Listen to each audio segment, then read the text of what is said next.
It's a great pleasure to get this started. We have normally run dozens of programs each year, bringing in high-ranking public officials, senators, governors, so forth, as well as policy experts and the keenest minds in the country in terms of observing politics and public policy. And we're delighted to be continuing that programming, though we'll be doing it online. I'm Larry Jacobs. I'm a faculty at the University of Minnesota. I'm director of the Center for the Study of Politics and Governance.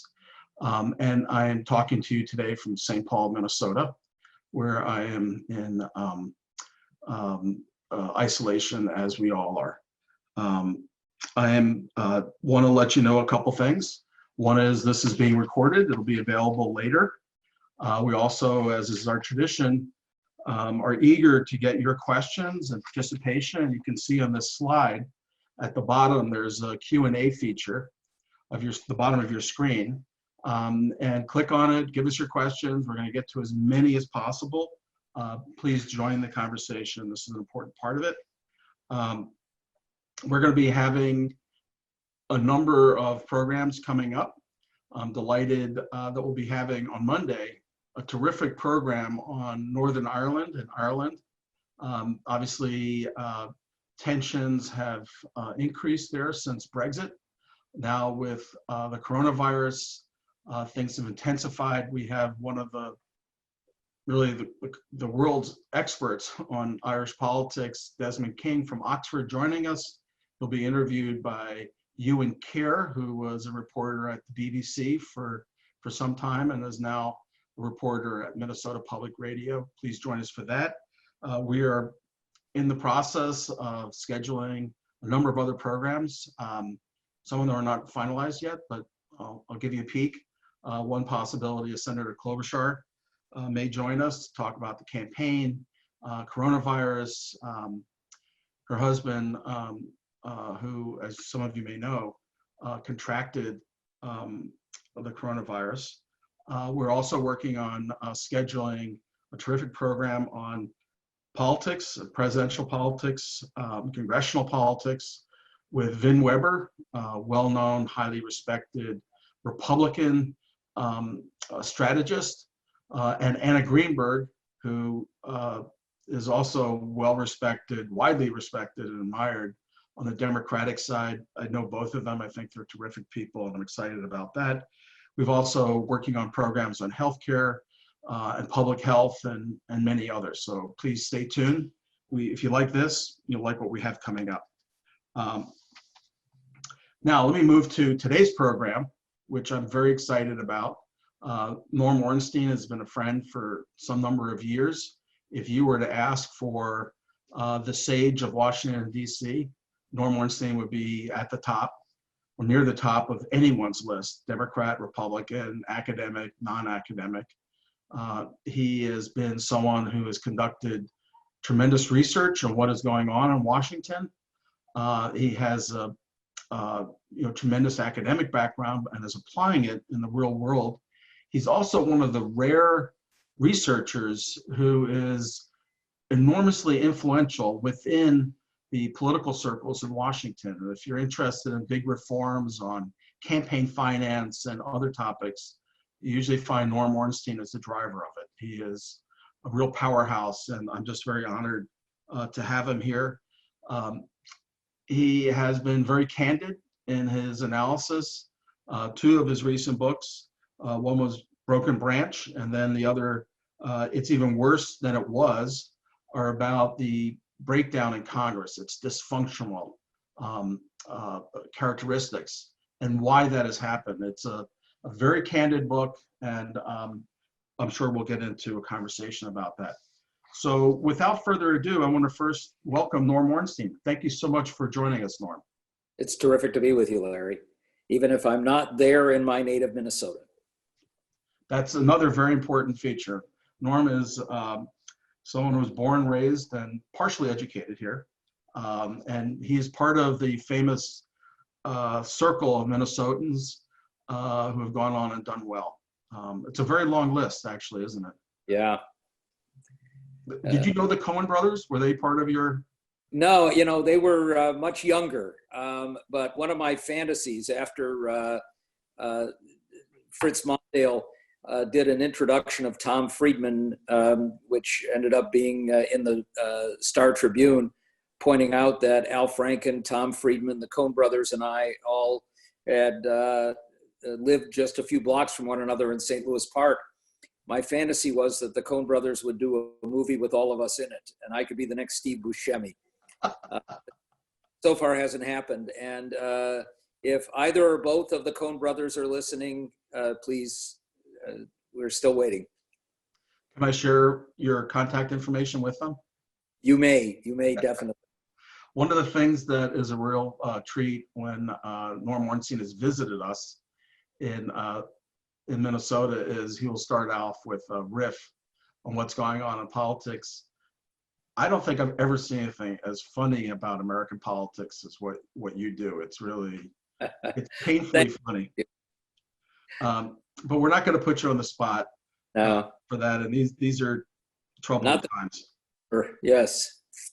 So I'm going to start with one of the big themes that comes out of a lot of your commentary and your research, which has been the dysfunctionalism in Congress.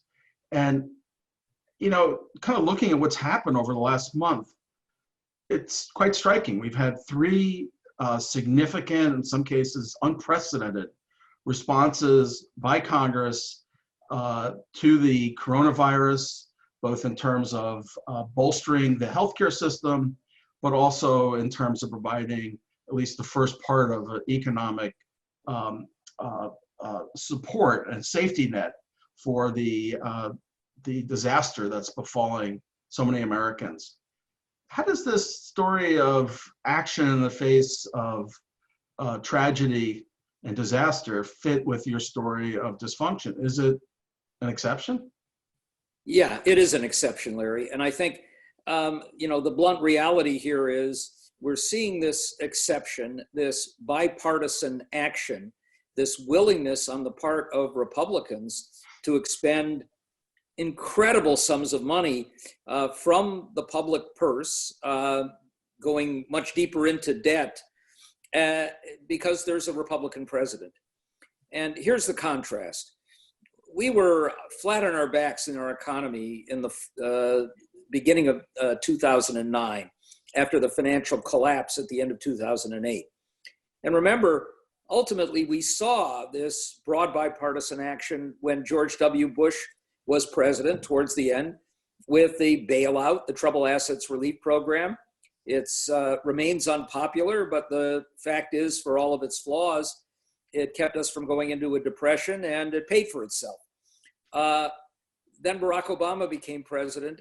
And what was evident to every economist and social scientist and a whole host of others at the time was we need a stimulus, a big one, because otherwise we're going to go further and further into the abyss. And in the end, the Republicans provided 0 votes in the House and 3 votes in the Senate to just get over that filibuster hurdle for a diluted package, and one that was changed by those 3 Republicans to make it less effective. And then they did everything they could to undermine the reality of what was done. Just ask yourself the question, if Hillary Clinton were president now, and we were in the midst of this coronavirus, what do you think the chances are that Mitch McConnell, were he Senate Majority Leader, would sit down with Clinton, with Chuck Schumer, if he were the leader, with others, to put together a $2 trillion package to help out the country? Or that Kevin McCarthy, as the Republican leader in the House, would join in trying to make this a reality? And my answer to that is the likelihood of that happening is close to 0. So we're still in the midst of dysfunction. It's just that periodically we are going to get a different response, and a bipartisan one, but it's simply because we happen to have a unique set of circumstances now, or at least a different set of circumstances, a Republican president and a Senate majority that's trying to cling to its own majority and protect that president. So I wish I could be more positive and optimistic, but I'm not. That's a realistic or maybe a cynical read. But when we look back over time to world wars, and the country has faced catastrophic threats, we have seen both parties come together, and there are differences as designed, but there has been quite a bit of work. Don't you think, faced with the prospect of potentially 30% unemployment, the steepest drop in GDP in American history, that Democrats and Republicans in Congress would have come together, even if there was a Democrat in the White House? I think ultimately they would have come together on a package. I don't think it would have been the same package that we got. And my guess is that the package would have tilted much more heavily towards industries that and billionaires than it did towards providing some protection for average people, and with fewer checks and balances in place. So yeah, we would have seen some action. And I would add, given where we are and given where we're likely to be, we're going to see a different dynamic as well, I think, a month or two or three down the road, because the states that have lagged behind in doing social distancing, that in fact have defied any calls to do so, are red states. And the areas that are going to suffer the most, and I would add suffer in particular because states that refuse the Medicaid expansion, in every instance for partisan political purposes, have had the funding cut for rural hospitals. Those rural areas which don't have the capacity are going to get hit very, very hard. We may see a different attitude. And it's true that if there were a Democratic president and all of a sudden red states were suffering, we would see it handled differently. I'll take you back to another example.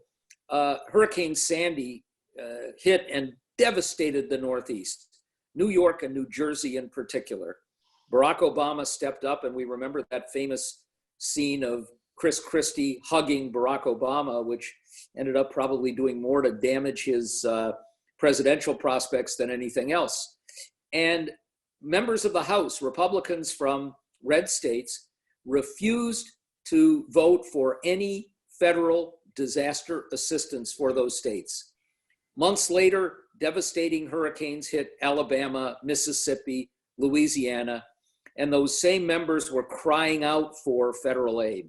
So, of course, they protect their own, but it's done through a tribal lens that's different from what we would have seen 20 years ago or even before. Now, as we're talking about, the intervention by Washington is extraordinary. Over $2 trillion passed last week, record. And before that, there were several bills. We're looking at a fourth bill coming up. There's a disagreement about how large and what will be part of it and when and all that, but it looks like something, will be more action from Congress. You're at the American Enterprise Institute, and you're someone I would describe as an honest broker. You kind of follow the research and the data. Do you worry that what the government is doing may become part of the problem? Of course. And, one of the things that's really concerned me going back a couple of years, when this giant tax cut was being debated, and it was very clear to the widest range of objective experts that the tax cut was not going to result in some dramatic surge in investment. That companies had actually made it pretty clear that they were going to use the money for stock buybacks to raise their stock prices and give more money to their executives. That this was not going to result in some dramatic improvement in revenues and pay for itself or come close. That doing this kind of bill at a time of full employment and economic growth, pro-cyclical as opposed to counter-cyclical policies, was going to lead to enormous deficits and debt, which would mean that when we hit a difficult problem, it would be more troubling, because what you would need to either provide a stimulus or in this case a recovery was going to make that debt spiral. The good news is interest rates are low, so borrowing now isn't going to be nearly as costly. But once we get into this, it's hard to get out of it. And we're going to need possibly several more recovery packages. And the recovery packages that we've done are spotty and inaccurate or incomplete in other ways. One of the things, for example, they took care of mortgage holders in the sense of, not allowing foreclosures and letting people defer mortgage payments, but not the same for renters. And so while we're not going to see people evicted right now, most likely, it's going to create real problems there. You have to start patching in different ways. And whether Congress is adept enough to do this is a real question. And working with an administration that doesn't have necessarily the best and brightest people to be able to carve out the ways of doing this, knowing some of the other things that we've seen. An astonishing story today that an administration official reached out to Thailand to ask if they had any surplus protective gear and ventilators. And what they heard from the Thai officials was, well, this puzzles us very much because you sent a shipment of that equipment to Thailand and it's on its way right now. It reminds me of that old line of Ronald Reagan joking about his administration. Sometimes in my White House, the right hand doesn't know what the far right hand is doing. And in this case, it's clear that they don't have the appropriate coordination. So you put all of that together and you worry about how well we'll be able to come out of this and what happens in the future. You're a student of the way in which the government operates, the executive branch, Congress, and you just ticked off one example of a longstanding problem: lack of coordination, divided lines of authority. These are not new developments. Just looking from afar or up close at what you're seeing so far in the government's response or lack of response to the coronavirus, do you see generic themes that you would have seen if Barack Obama was president now or George W. Bush? Are there kind of characteristics of our government that are now apparent? Certainly, there are some areas of this where we would not have been prepared no matter who was president. And that reflects, I suppose you could even almost call it human nature as well. You often don't prepare for something that might happen down the road because you have a short-term focus, or in some cases because you might be a little superstitious about bringing on the next crisis. You don't want to spend a lot of money now that won't be used right away because you won't get credit for it, and people are going to say, why are you doing this when we've got these immediate needs? Those are chronic issues. And so I don't believe, for example, that anybody would have foreseen 3 years ago or 5 years ago that the next pandemic would require an enormous stockpile of ventilators. But at the same time, here's what we know. We know that the Obama administration, thanks in part to Ron Klain, who handled it, dealt with the Ebola outbreak, which could have been an absolute devastation, adeptly, and also made sure that they had money given to countries where outbreaks could occur that could then spread around the rest of the world. We know that they set up a pandemic task force unit within the National Security Council for rapid response. We know that they did a tabletop exercise after the last presidential election before the inaugural to prepare people in the incoming Trump administration for this. And they did a handbook to help prepare. The handbook was thrown out. The tabletop was disregarded. The task force was disbanded. And when we had warning signs in December and January, and we have documentary evidence of this, Democrats in the House and Senate, Chris Murphy, senator from Connecticut among them, writing letters to top officials in the National Security Council, the Department of Health and Human Services, the Centers for Disease Control, saying, hey, we've got this terrible pandemic. It's going to come over here. What are you doing about it? We're disregarded. Now, any administration can, shrug off sort of the sky is falling kinds of things. We know that the George W. Bush administration did it when National Security Council expert Richard Clarke told them that there was going to be an attack that might involve airplanes. And Condoleezza Rice said, didn't push it up to the next level. That can happen anywhere. But in this case, the disregard, knowing history and knowing what was happening, is unprecedented. And it's a reflection not just on President Trump, but on a lot of the people around him in the National Security Council, from Alex Azar on down in the Department of Health and Human Services, in the Secretary of State, Mike Pompeo, and across the board.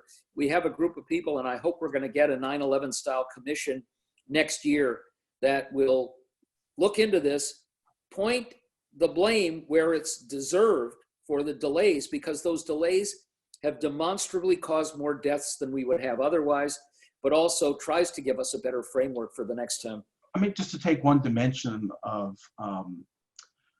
the problems we face now, particularly in the area of testing.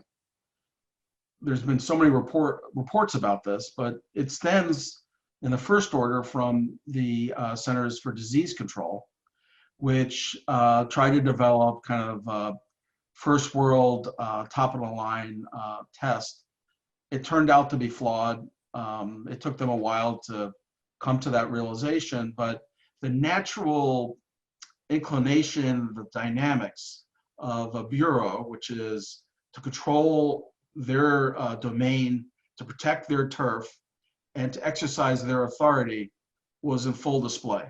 And that wasn't, a result of the Trump administration in the first order. That was a result of something you and I have seen and studied for a long time, which is the stodgy, conservative, insular, turf protecting bureaucracy. Isn't that also part of the issue here? You're absolutely right. And I could not say with any level of certainty that in another administration, with another head of the CDC, the Centers for Disease Control, with another head of the FDA, that we would necessarily have handled it differently. Although I do think some of the flaws in the execution of that test that they were doing were because of people in the administration. So certainly this is a bureaucratic imperative almost that we see in so many places. But I think there's another phenomenon going on here, and we've seen this with the progression of statements made by President Trump. And in part, one of the things that he said in the briefing, the rally / press conference yesterday, when asked about this, well, I don't like to give bad news. That's not my business to give bad news. I want to give people good news and hope. This sense that if we do more testing, it's going to show more cases. If we show more cases, it's going to look bad for us. It's going to have an impact on the stock market and how people feel about me.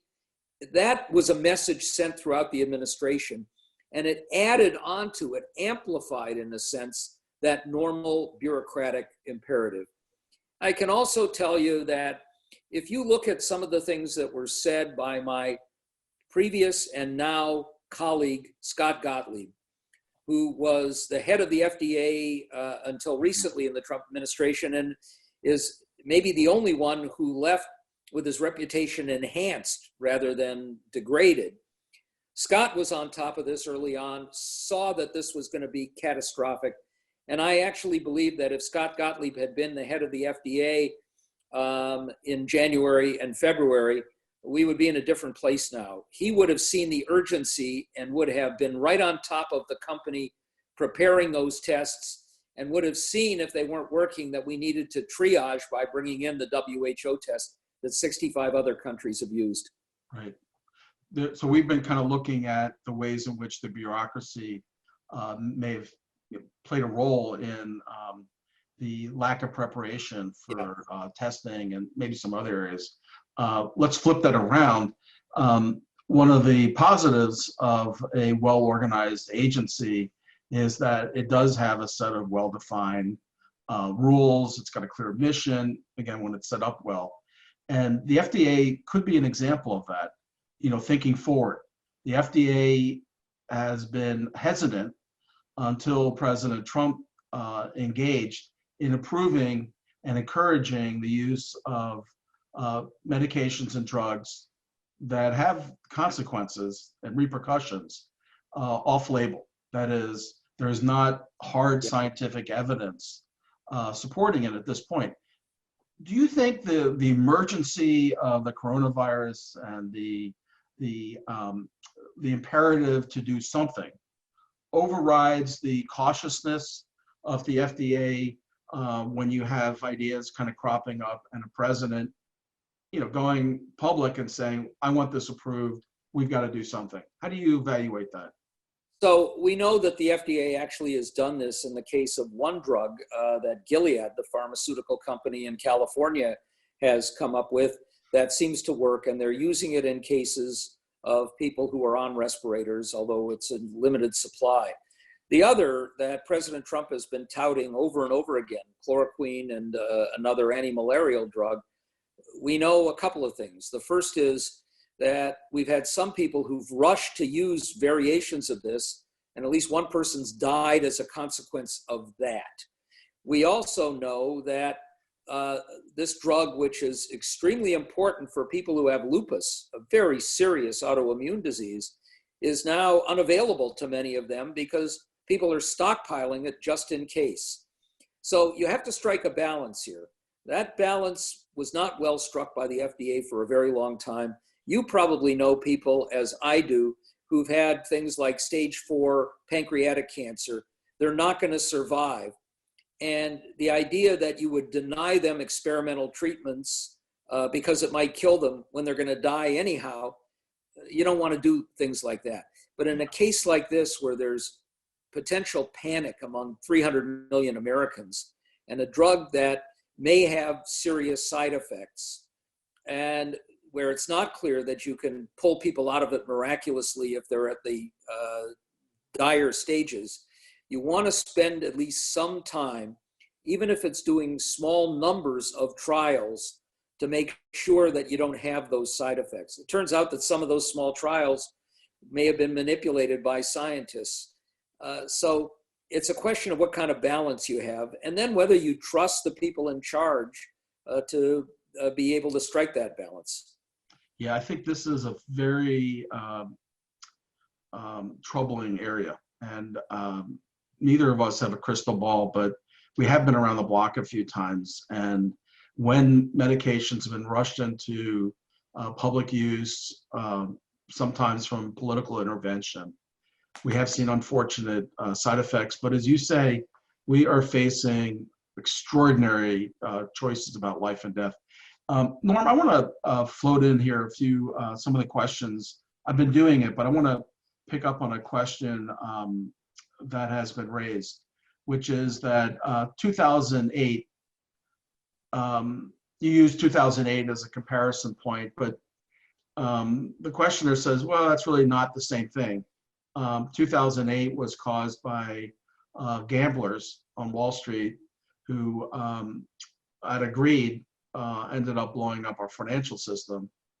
Today, the situation is a disaster of a viral nature that has swept the country through no fault of any American. And so Republicans are responding to that. Do you see the nature of the threat or threats between 2008 and today maybe accounting for the Republican Party's shift in attitude towards the size and scope of the stimulus? I don't really. There are differences, of course, and certainly the potential that can exist of millions of people dying, of hospitals incapable of coping, of workers in those hospitals, the vital health officials that we have either dying or becoming unavailable, that's a different scope than an economic crisis. But the fact is, we had a global financial meltdown in 2008. It doesn't matter what the causes were in some ways. The aftermath of it, what you do about those causes, we also saw a sharp partisan difference. where we know that financial actors were the miscreants here. And we created the Consumer Financial Protection Bureau to try and deal with that and the Dodd-Frank legislation. And Republicans have spent an enormous amount of time trying to blow up the consumer protections and the regulations to keep this from happening again. But at the same time, we know that if action were not taken in 2008, we could have ended up with a global depression that would have made the 1930s look mild by comparison. And here, even though Republicans in the House rejected the package, a package that had been put together by George W. Bush, his Treasury Secretary, Hank Paulson, the chairman of the Fed, Ben Bernanke, and endorsed by all the congressional leaders and by the two presidential candidates, that it ultimately was accepted in a broad bipartisan way. But it was accepted when there was a Republican president. Yeah, and Well, you me, talked there's a about that, but do you think it's the nature of the threat that helps to account or plays into the different responses of Republicans? Is it simply there's a Republican in the White House and then with Obama there was a Democrat? Or is it, here we've got something that is, as you mentioned at the beginning, will almost certainly affect every state, red and blue. And there's just a sense of we are all in this together. We are all in threat of being infected. I don't think we would have seen nothing happen if Hillary Clinton were president. Right. What we would have seen happen would have been very different, would have taken more time, would have been significantly diluted, and would have tilted in a different direction. And that, to me, is not what should happen. When you're all in it together, you want to work together to make sure that you have the most comprehensive and meaningful approach. And I think it would have been seen through a different filter if we had a Clinton presidency compared to a Trump presidency. Ask you about some of the missing in action parts of the government. Yeah. Department of Homeland Security, doesn't that have responsibility for managing disaster of wide range? Obviously, a national security disaster in the form of a terrorist attack, but isn't its ambit much larger? They seem to be completely invisible at this point. Does that surprise you a little? It has surprised me. FEMA, the Federal Emergency Management Administration, has the knowledge and the wherewithal to deal with all different types of disasters. And that includes getting vital equipment distributed to the places most in need. FEMA was not even involved at all until about a week ago. But just as significantly, what FEMA's been doing now is going out onto the open market to buy the PPEs, the personal protective equipment, the ventilators, and other materials, and they're bidding against the governors in the states. So they're bringing the prices up and taking them away from the governors who are trying to use it most efficiently. This is, the term I've used since the beginning of the Trump presidency. That's an old word that goes back to the 17th century, now resurrected, kakistocracy. Government by the worst and most unscrupulous and incompetent among us. And you do things like this, the sending gear to Thailand. We sent an enormous amount to China when they first started that isn't being discussed very much. We have not prepared and we're not dealing with it well. Of course, the other part of Homeland Security is the Border Patrol and ICE have been trying to hold on to a sizable number of the N95 masks so that they can use them when they round up people to deport them in the middle of a pandemic. They've tried to refuse any equipment or treatment to people who are here in an undocumented fashion, not understanding that if anybody contracts this virus and isn't giving any protection, that they're going to spread it to others. So, that some of the responses here just defy rational behavior or belief. And some of it simply reflects incompetence. Keeping in mind what we've been talking about, that there are certain issues or problems, mistakes that are unique to this president and his administration. There's some that are characteristic of the government and the way in which our government responds. Looking back over, the last half century, is there a president you think who would have done a better job and would have had a qualitatively different outcome? Or is this such a sweeping disaster that the differences are going to be in the margins, understanding that the margins are a matter of life and death? I actually believe that a number of the presidents in the last 50 years would have handled this better. I believe Ronald Reagan would have handled it better. I believe George Herbert Walker Bush would have handled it better. I believe Jimmy Carter would have handled it better. I am certain that Barack Obama would have handled it better based on the experience that we had with Ebola and some of the other catastrophes that emerged. There are Democrats and Republicans who had competent people. Now, it's true that with George W. Bush, the response to Katrina was cringeworthy. But in other places, the focus was on getting good people in place. And it was getting good people in place who had some experience in the areas that they were dealing with. And the focus was on making sure we limit the casualties and deal with it in the best possible way. If you look at the turnover rate in this presidency, in the White House and in cabinet departments and agencies, which is dramatically greater than any other presidents, the number of posts that have never been filled, the fact that we now have a personnel director who's 29 years old and has no experience in that area, and his deputy is a college student, that what they're looking for is loyalty to the president, not competency in the jobs. That's different from every previous president in the last 50 years. Just to kind of fill that out, you and I have seen organization charts where it has the different levels of appointed officials, and some that were just part of the civil service, and there are lots of blanks, and it started off with lots of blanks, which is not uncommon with a new administration, but the blanks have remained, or they were filled, and now they're not people in those positions. And then the second issue is who's actually being appointed, and we know of cases of highly competent people.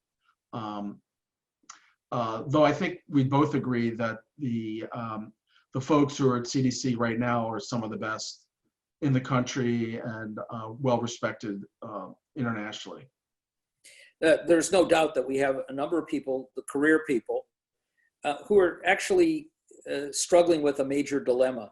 We see this every day with these ballyhooed conferences where Deborah Birx and Tony Fauci are prominent players, and they have to make sure that they temper what they say while the president is there to keep from being seen as disloyal.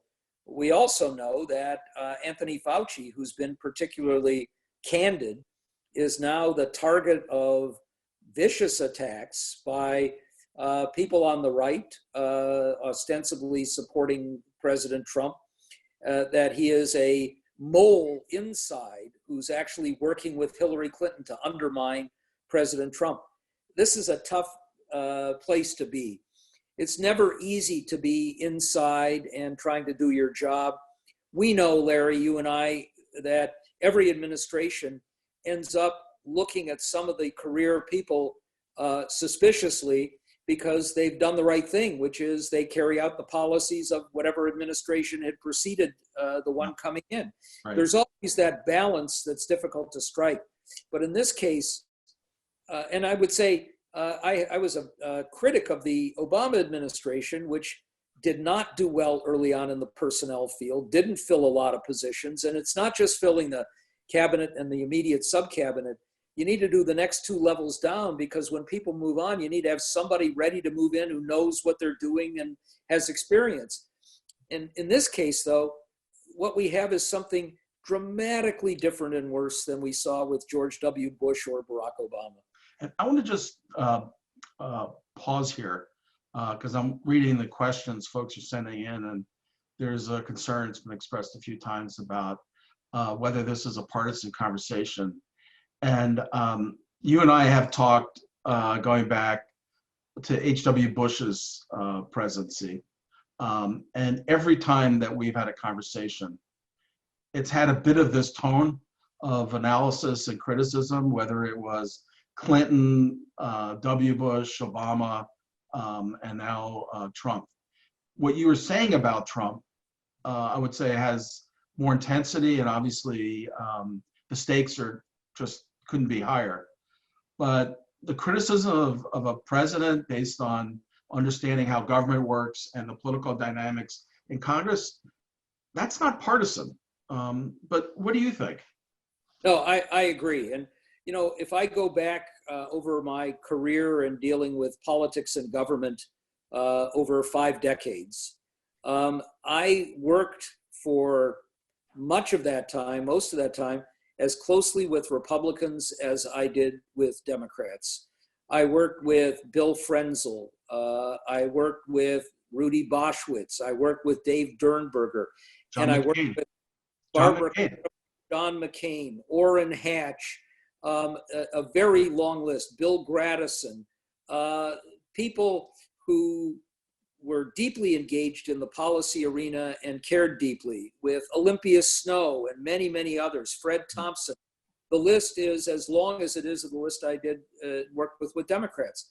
But we're in a different world now. Yeah. And, you know, I will tell you that at one point, right after Barack Obama got elected, I wrote a piece in the New York Times praising George W. Bush, because I had gone to his chief of staff, Josh Bolton, well before the 2008 election, and said, let's make this the best transition in the history of the country, whoever gets elected. And George W. Bush enthusiastically signed on, and they did a superb job because they put the country first, just as his father had put the country first. And I got a lot of flack from the left for doing that. This has little to do with partisanship, but it is a reality that the Republican Party today is a dramatically different party than the one that you and I knew and worked with over many decades. And I think it's something that even conservatives like Vin Weber would acknowledge right now. Yeah. Well, thank you for that. I want to shift to another topic. You have been writing for several decades now about your concerns about the stability of our government in the face of crisis, whether it's a terrorist attack, whether it's a public health threat, whether it's anthrax or now the coronavirus. And the question that you've asked is, can our government continue to operate in the face of a catastrophic event? And the answer is no. And that's true for all 3 branches. And it became particularly and starkly evident in the aftermath of 9/11. We don't want to be in a situation, especially in the midst of a crisis, whether it's a terrorist attack or a natural disaster or a pandemic or whatever else it might be, where we can't count on the 3 branches being there and working and making sure we have those checks and balances in place. And I started doing this in earnest in the immediate aftermath of 9/11. We created a commission on the continuity of government, co-chaired by the late Lloyd Cutler, who was a White House counsel under 2 presidents, and former Senator Alan Simpson of Wyoming, another one I've worked closely with many things and who's one of my heroes in public service. And we tried to get Congress to do something to create emergency interim appointments in the event that an attack wiped out a majority of the members, because you can't operate if you don't have a quorum of half the members, to create emergency interim appointments for those who are incapacitated because the Senate can't operate without that quorum. And the anthrax scare made that apparent. But also the Presidential Succession Act of 1947 is inadequate for the task. And the Supreme Court has no plan if they fall below the statutory quorum of 6. And you don't want to be in a position where vital issues, including of presidential succession, that you don't have a court who can make sure that it's being done the right way. And we're still not have nothing. And the part about your crusade, and you usually have 2 or 3 going, and they're always important. And I follow them avidly. And I have to admit, I don't understand why there's been such a non-response. Yeah. This is not partisan. This is not about giving one party an advantage. It's simply, will our constitutional form of government be able to continue? And today, I mean, literally last week, the House is trying to vote and pass on the stimulus package that is so needed, that both parties support, and members are struggling to get to Washington without getting ill. Did this vote itself pass the quorum requirement? The answer to that is we don't exactly know, because if you looked on the House floor, it didn't look like there were anywhere close to a majority of the members. You require 218 in a full body, 216 in this case. There were some in the galleries, but they kind of slid by it by announcing that a quorum was present and not actually having a vote on that. Part of your argument, as I understand it, is it's both, if the president or a certain number of senators or members of Congress are killed, how do we replace them? Yes. But there's also the argument that we need to have procedures in place to run the government remotely, so that we don't have members of Congress who are spreading the illness among their colleagues. Exactly so. This is a different kind of threat now. And now we have members scattered all across the country, including, of course, in Alaska and Hawaii. We have airlines that could well shut down all domestic air travel. We have the possibility of a Congress which has a very old population in general, and which has people who for a long time were out shaking hands and in close quarters. You have a situation where even if they got back to Washington, you don't want them huddled together without maintaining that 6-foot separation.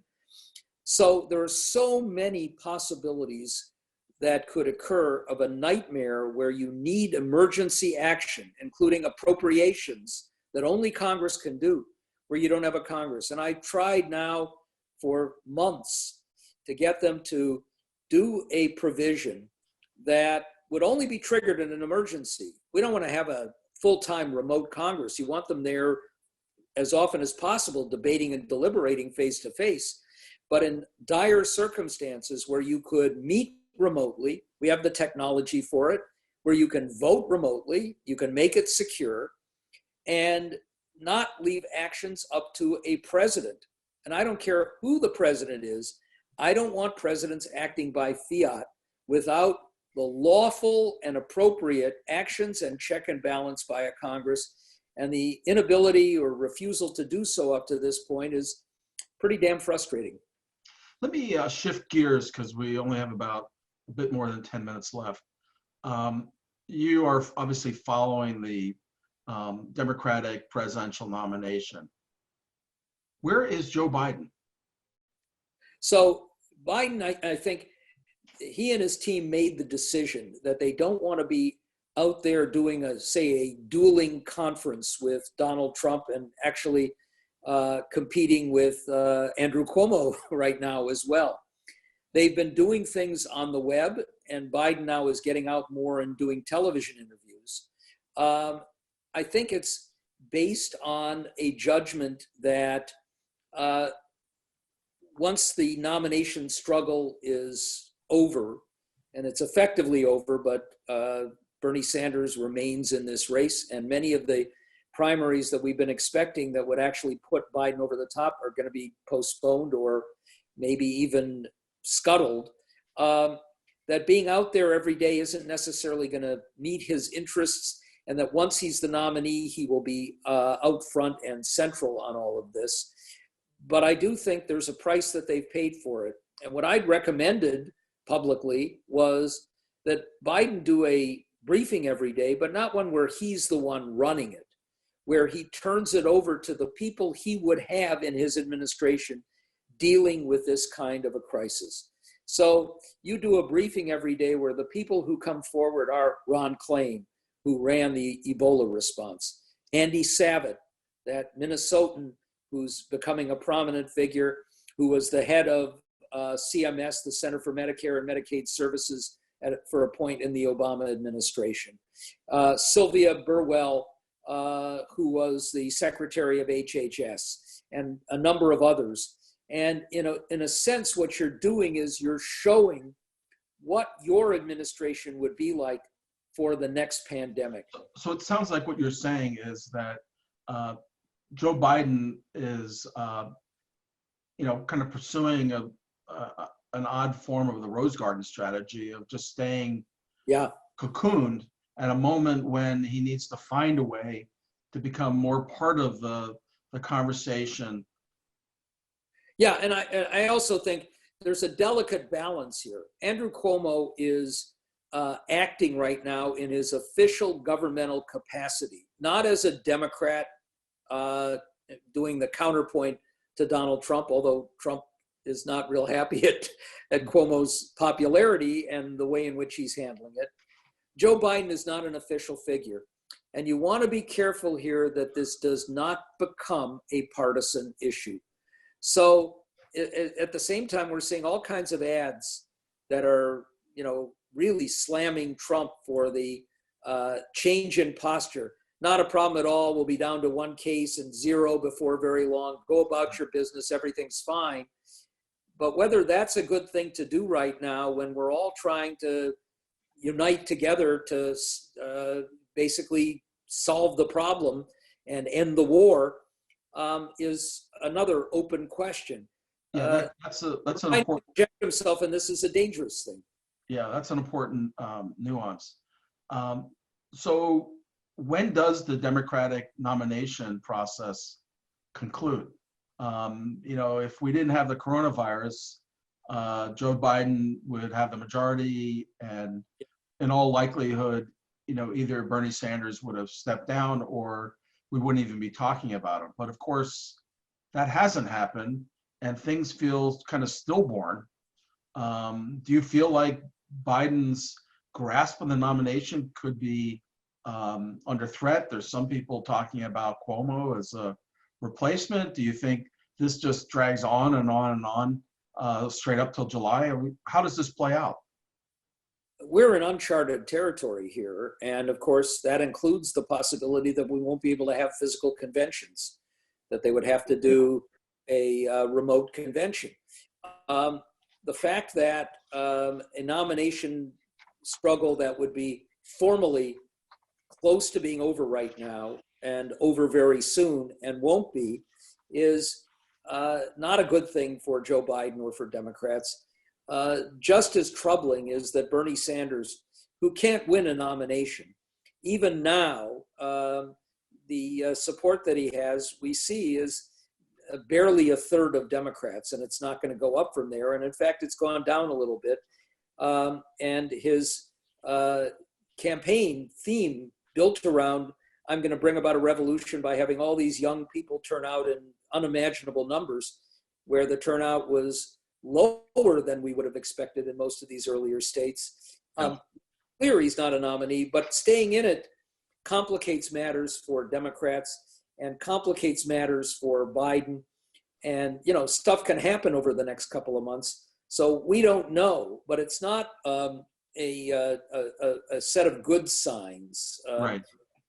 At the same time, it's important to say, we don't know what our world is going to look like in May or June, much less in the fall when we have a full campaign ostensibly in place. And we might be better off in the summer and then see a resurgence of this virus in the fall. This is not something we've seen in our lifetimes. That's for sure. There are lots of other topics, and I hope you'll come back and join us. But before we run out of time, I want to talk about a topic that you have made, really put a lot of effort into, and I know you have, a personal stake in it, which is mental health. And it's one of the resurgent themes now. with coronavirus, I think we're all feeling, an enormous stress and anxiety, and people who have underlying mental health issues are really at risk at this moment. What is your thinking about the mental health component of the coronavirus, and how do you think we should be approaching this? So there are multiple strands here. First is the mental health issues are going to expand dramatically over the next month or two. The pressure, the social isolation, the guilt that people are going to feel as their loved ones die and they're not even able to be with them or to see them. The amount of anxiety, depression, and other mental illness, that's something, and I'm hoping we're going to have therapists do remote sessions and find ways of coping there. There's an immediate issue because the most vulnerable populations among us are the seriously mentally ill who have no insight into their own diseases, many of whom are getting the coronavirus and can't treat, don't even recognize that they may have it and could spread it as well. The homeless populations that have no social distancing and no access to protective care or sanitation. The prison populations that we're starting to see, 40% of those in our prisons have a mental illness, 25% a serious mental illness, and they're in big trouble. We need to find ways to help them. The community mental health centers in many places are shuttered now because the workers won't go in, they don't have protective gear, and people who count on those if they're in a crisis or if they're just going to get medications can't get them. So there's all of that. But these broader issues that come up that are heightened because of the pandemic need to be dealt with in a bigger way. And here I can mention that having lost my son 5 years ago after a 10-year struggle with serious mental illness and a system that was broken and couldn't help at all, we had, as a family, had influence and resources. No matter how well-to-do you are, how well-connected you are, this is an illness that can strike anybody, and it often ends in tragedy, as ours did. We've created this foundation in his memory, the Matthew Harris Ornstein Memorial Foundation, and we have now the next big project, April 14th, mark your calendars, 10 p.m. Eastern, check your local listings on PBS. We have done a documentary called The Definition of Insanity about this remarkable judge in Miami-Dade County, Florida, who's transformed the way the criminal justice system deals with issues of people with a serious mental illness and saved lives and saved money. And then we're going to take it around the country. And when we can finally travel, we're going to bring it to Minneapolis and bring together stakeholders to try and change the system and change the policies. And what Leifman has done is he's found ways to save lives and save money. And that's one component that we're pursuing. And we can do that in Minneapolis and in the Twin Cities and elsewhere around the country and make it work better so that other families don't suffer the pain and the tragedies that we have or the difficulty my son had in a 10-year struggle with what we call stage 4 brain disease, because it's the brain is an organ like other organs, and when disease hits it, we don't treat it the same way, and we should. Norm, you are a mensch, and the work you've done on this, I know how anguished you and your family have been over the tragedy you experienced, and it is beyond admirable how you've channeled that anguish into very positive and constructive steps. You've talked just a little bit. There's a lot more that you've been working on. And I would highly recommend this documentary if you can watch it, put on your calendars. If you're looking for something uplifting, this is a really great story about how a judge opened his eyes to what was going on and realized what he'd been told isn't really what was going on, that he needed to see deeper and see in a different way. It's really an enormous accomplishment to have that out there. And Norm Ornstein, I want to thank you so much for joining us.